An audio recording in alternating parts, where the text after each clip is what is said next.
take stock of your life, which really isn't any of my business, but just look at your body. Hold up your hand. Wiggle it around, take a sip of water, hold your breath, sniff the air. These things are so simple for most of us that we don't give them a moment's thought, but each one of those things is so much more complex than it feels. Every movement you make, every new day that you live to see is the result of a collection of systems working together to function properly. In short, you, my friend, are a magnificent beast. You are more convoluted and prolific and polymorphously awesome than you probably even dare to think. For instance, did you know that if they were all stretched out, your intestines would be about as long as a 3-story building is tall? Or that by the time you reach old age, you'll have produced enough saliva to fill more than one swimming pool? Or that you lose about 2/3 of a kilogram every year in dead skin cells, and you will lose more than 50 kilograms of them in your lifetime. Just tiny, dried up pieces of you drifting around your house and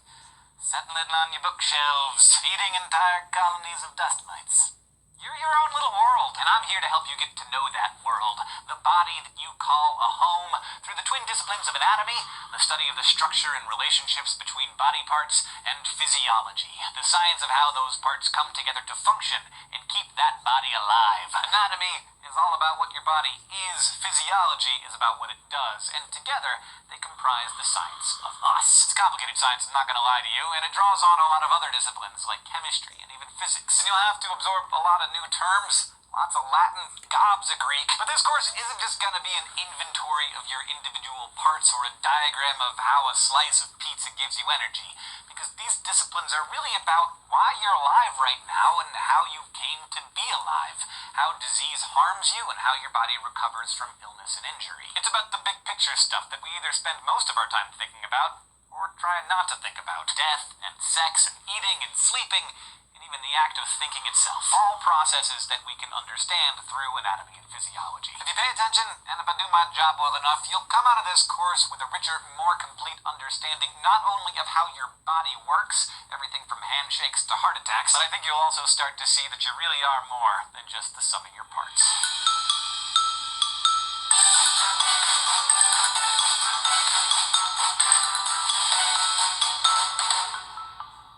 We've come to understand the living body by studying a lot of dead ones, and for a long time we did this mostly in secret. For centuries, the dissection of human bodies was very taboo in many societies, and as a result, the study of anatomy has followed a long and slow and often creepy road. The 2nd century Greek physician Galen gleaned what he could about the human form by performing vivisections on pigs. Da Vinci poked around in dead bodies while sketching his beautifully detailed anatomical drawings until the Pope made him stop. It wasn't until the 17th and 18th centuries that certified anatomists were allowed to perform tightly regulated human dissections, and they were so popular that they were often public events with admission fees attended by the likes of Michelangelo and Rembrandt. The study of human anatomy became such a craze in Europe that grave robbing became a lucrative, if not legal, occupation until 1832, when Britain passed the Anatomy Act, which provided students with plentiful corpses in the form of executed murderers. Today, students of anatomy and physiology still use educational cadavers to learn in person and hands-on what's inside a human body by dissecting them. And it's totally legal. The cadavers are volunteers, which is what people mean when they say that they're donating their body to science. So what have all these dead bodies shown us? Well, one big idea that we see over and over again is that the function of a cell or an organ or a whole organism always reflects its form. Blood flows in one direction through your heart simply because its valves prevent it from flowing backward. In the same way, your bones are strong and hard, and this allows them to protect and support all your soft parts. The basic idea that what a structure can do depends on its specific form is called the complementarity of structure and function. And it holds true through every level of your body's organization, from cell to tissue to system. And it all begins with the smallest of the small, atoms. Just like the chair you're sitting on, you are just a conglomeration of atoms. About 7 octillion of them, to be precise. Fortunately for both of us here, we've covered the basics of chemistry that every incoming physiology student needs to know in Crash Course Chemistry, so I'll be referring you there throughout the course when it comes to how things work at the atomic level. But the next level up from the chemistry of atoms and molecules includes the smallest units of living things, Cells. All cells have some basic functions in common, but they also vary widely in size and shape depending on their purpose. For example, one of the smallest cells in your body is the red blood cell, which measures about 5 micrometers across. Now contrast that with the single motor neuron that runs the length of your entire leg from your big toe to the bottom of your spine, about a meter from end to end. Typically, cells group with similar cells to form the next level of organization. Tissues like muscles, membranes and cavity linings, nervous and connective tissues. When two or more tissue types combine, they form organs. The heart, liver, lungs, skin, and etc. that perform specific functions to keep the body running.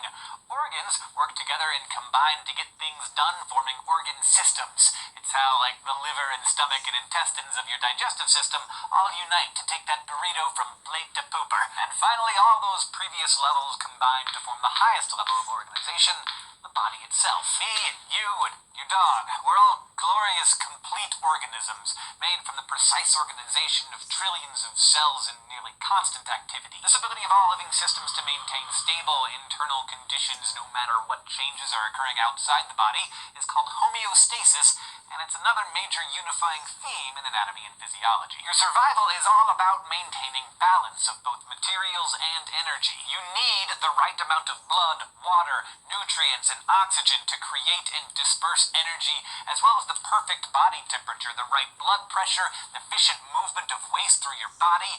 All that needs to stay balanced. And by your survival depending on it, I mean that everyone's ultimate cause of death is the extreme and irreversible loss of homeostasis. Organ failure, hypothermia, suffocation, starvation, dehydration, they all lead to the same end by throwing off your internal balances that allow your body to keep processing energy. Take an extreme and sudden case. Your arm pops off. If nothing is done quickly to treat such a severe wound, you would bleed to death, right? But what does that really mean? What's gonna happen? How do I die? Well, that arterial wound, if left untreated, will cause a drastic drop in blood pressure that in turn will prevent the delivery of oxygen throughout the body. So the real result of such an injury, the actual cause of death, is the loss of homeostasis. I mean, you can live a full and healthy life without an arm, but you can't live without blood pressure, because without blood, your cells don't get oxygen, and without oxygen, they can't process energy, and you die. With so many connected parts needed to make your life possible, you can see how we need a hyper-precise language to identify the parts of your body and communicate what's happening to them. A doctor isn't going to recommend a patient for surgery by telling the surgeon that the patient has an achy belly. They're going to need to give a detailed description. Essentially, it's like a verbal map. So over time, anatomy has developed its own standardized set of directional terms that describe where one body part is in relation to another. Imagine a person standing in front of you. This is what is called the classic anatomical position, where the body is erect and facing straight ahead with arms at the sides and palms forward. Now imagine slicing that person into different sections, or planes. Don't imagine it too graphically, though. The sagittal plane comes down vertically and divides a body or organ in left and right parts.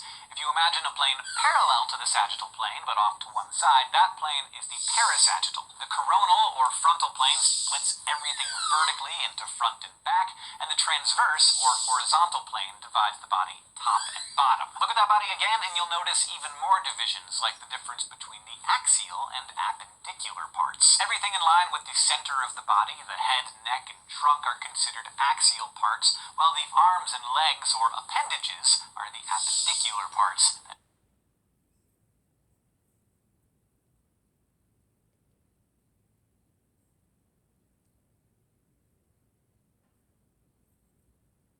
Ooh, I missed it.